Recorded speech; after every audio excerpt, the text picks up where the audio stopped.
10,000-ലധികം ആൾക്കാർ കേരളത്തിൽ ഓരോ വർഷവും ആത്മഹത്യ ഒരു പ്രശ്നപരിഹാര മാർഗമായി തിരഞ്ഞെടുക്കുന്നു. അത്ഭുതം തോന്നും, അതിൽ 82% പുരുഷന്മാരാണ്. അതിൽ തന്നെ 15 വയസ്സിന് താഴെയുള്ള കുട്ടികൾ കൂടി ഉണ്ടെന്ന് കേൾക്കുമ്പോൾ നമുക്ക് ഭയം തോന്നും.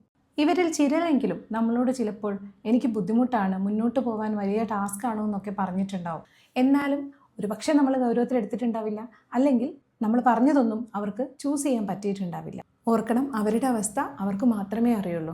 മറ്റുള്ളവർ എന്നെ എങ്ങനെ കാണുമെന്ന ചിന്തയായിരിക്കാം ഒരുപക്ഷെ അവരെ മരണത്തിലേക്ക് നയിക്കുന്നത്. വലിയ മാനസിക പ്രശ്നങ്ങളൊന്നും തന്നെ വേണമെന്നില്ല ഒരാളെ സൂയിസൈഡിലേക്ക് നയിക്കാൻ. നിലവിലുള്ള പ്രശ്നം മണിക്കൂറുകളോളം അയാൾക്ക് റിസോൾവ് ചെയ്യാൻ പറ്റാതായി കഴിഞ്ഞാൽ ഈ ഒരു ഓപ്ഷൻ അയാൾ ചൂസ് ചെയ്യാൻ ചാൻസ് ഉണ്ട്. അതൊരു പക്ഷേ കേട്ടു നിൽക്കുന്നവർക്ക് മനസ്സിലാക്കാൻ പറ്റണമെന്നില്ല. കാരണം ആ സമയത്ത് നമ്മളോട് അവർ പറയും, ഞാൻ ഓക്കെയാണ്, ശരി, ഞാൻ ഇങ്ങനെ ചിന്തിക്കാം എന്നൊക്കെ പറഞ്ഞ് ഒരു രാത്രി നമ്മളിടുന്ന് പോയവരായിരിക്കും പിറ്റേ ദിവസം നമ്മൾ കേൾക്കുന്ന ന്യൂസുകളായി മാറ്റപ്പെടുന്നത്. ആത്മഹത്യ ഒരു പ്രശ്ന പരിഹാരമല്ല, പകരം ഒരു എസ്കേപ്പിസമാണ്. ചുറ്റുപാടുള്ള ആൾക്കാർക്ക് അതെങ്ങനെ എഫക്റ്റ് ചെയ്യുന്നു എന്ന് പോലും അവർക്കൊരു പക്ഷേ ആ സമയത്ത് ആലോചിക്കാൻ കഴിയില്ല. ഗവൺമെന്റ് തന്നെ നമ്മളുടെ സൂയിസൈഡ് പ്രിവെൻഷന് വേണ്ടി ഒരുപാട് ടോൾ ഫ്രീ ഹെൽപ്പ് ലൈൻ നമ്പറുകൾ അവൈലബിൾ ആക്കിയിട്ടുണ്ട്. അതുമായി റിലേറ്റഡ് ആയ ലിങ്കുകൾ താഴെ കൊടുത്തിട്ടുണ്ട്. പരമാവധി ഷെയർ ചെയ്യുക. ആകെയുള്ളൊരു ജീവിതം, അത് ഭംഗിയായി ജീവിക്കാൻ നമുക്ക് ഒരുമിക്കാം.